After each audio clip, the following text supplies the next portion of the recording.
അമ്പികെ, ഇപ്പോ എന്നെ കുറിച്ച് ആലോചിച്ച് സങ്കടപ്പെടണ്ട. ഇനിയും ഒരു നീണ്ടകാലം വേണ്ടെന്നാ ദൈവം പറയുന്നതെങ്കിൽ അനുസരിക്കാം. എത്രയോ കാലം ജീവിച്ചിരിക്കേണ്ടവളാ ഭൂമി.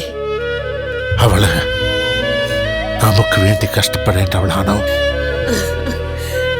എനിക്കൊന്നും അറിഞ്ഞൂടാ ചേട്ടാ. എന്ത് പറയണോ എന്ത് ചെയ്യണോന്നൊന്നും അറിഞ്ഞൂടാ. ഇന്ന് ഡോക്ടർ എന്നോട് പറഞ്ഞത് എന്താണെന്നോ?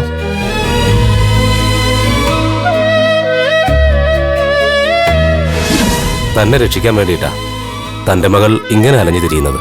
അവൾ തന്റെ മുന്നിൽ ചിരിക്കുമ്പോ മനസ്സിൽ നിറയുന്നത് കണ്ണുനീരാണ്. ഈ വിവരം തന്നെ അറിയിക്കണ്ടെന്ന് പറഞ്ഞത് തന്റെ മകളാണ്. തന്നോടുള്ള ഇഷ്ടം കൊണ്ടാണത്. ഇങ്ങനൊരു മകളുണ്ടായതിൽ സന്തോഷിക്കാം.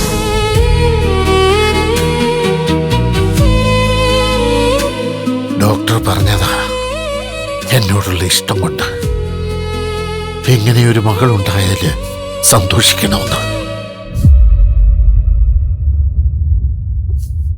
ആ മോൾക്ക് എന്താണ് നമ്മള് തിരിച്ചു കൊടുക്കേണ്ടത്? എന്താ നമുക്കുള്ള ഈ ദാരിദ്ര്യല്ലാതെ? ഉണ്ട്, ഞാൻ തീരുമാനിച്ചു കഴിഞ്ഞു. ഭൂമിയെ അവളുടെ സ്വന്തം അച്ഛനെ ഏൽപ്പിക്കാൻ.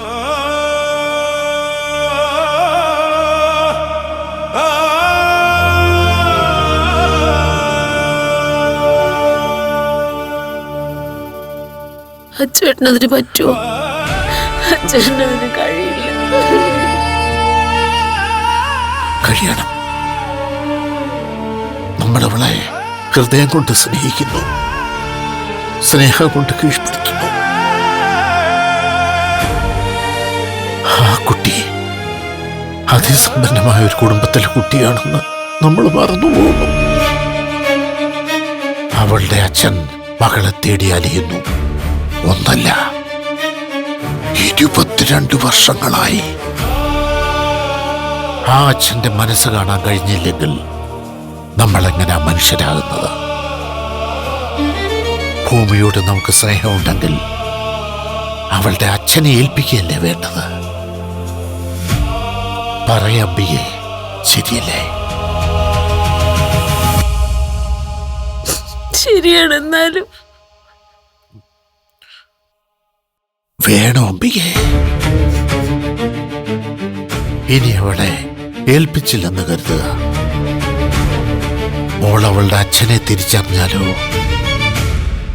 എന്തായിരിക്കും അവൾ നമ്മളോട് പറയുക? ഇത്രയും നാൾ തന്ന സ്നേഹത്തിന് പകരമായി 1000 ഇരട്ടി ശാപമായിരിക്കും.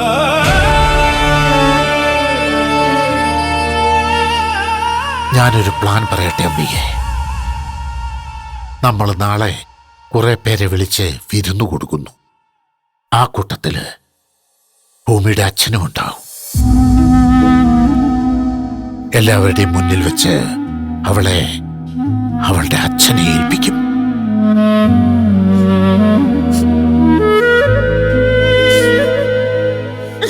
അച്ഛനതിന് പറ്റൂല.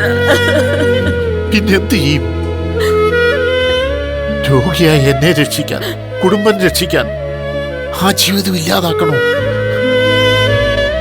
അപ്പോ നമ്മൾ ചെയ്തതിന് തുല്യമല്ലേ?